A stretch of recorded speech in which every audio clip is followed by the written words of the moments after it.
magandang hapon. Pinawisan na tayo. Kaka-warm up. Hindi pa naka-umpisa yung takbo pero warm up na. Pero pinawisan na dahil sa warm up. Okay.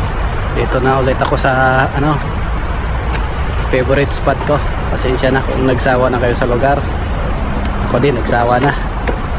Pero hindi ako magsasawang tatakbo.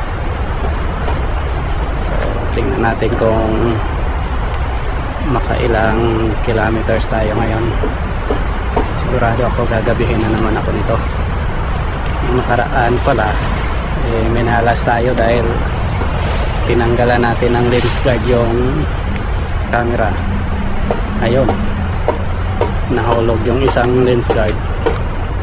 Kahit anong hanap ko hindi ko natagpuan.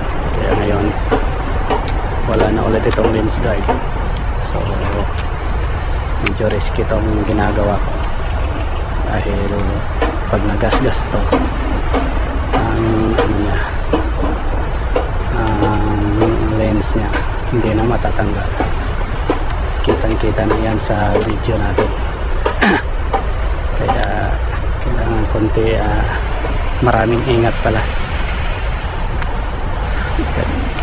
So yun, tatakbo na ako dahil nakapag warm up na. Samahan niyo ulit ako. Okay. Bo.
Yun,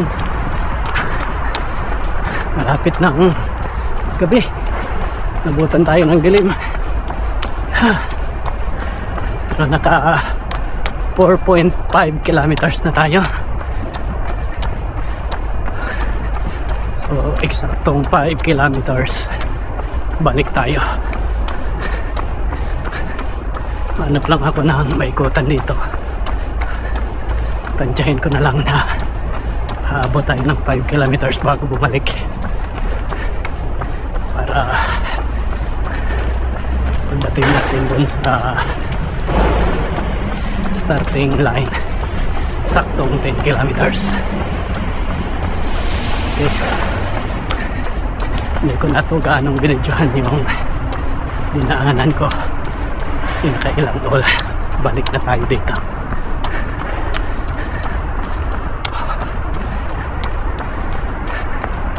Abangan nyo na lang ako sa kabilang side. Nakabalik na ako sa starting line ko.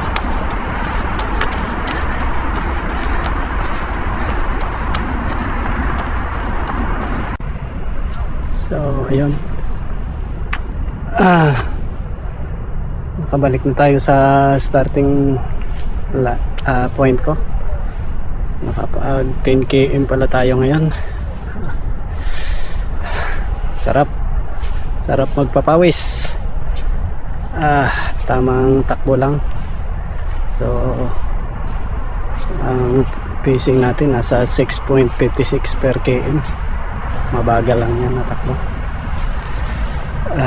Medyo napagod tayo ngayon dahil hindi pa sanay yung paa natin sa bagong landing style ko, pero kinaya naman.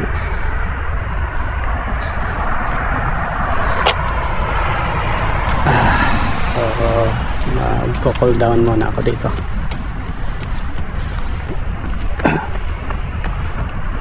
Papaalam na ako. Medyo madilim to dito.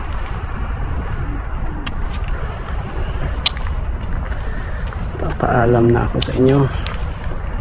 See you in the next vlog. Good evening sa lahat. Bye bye.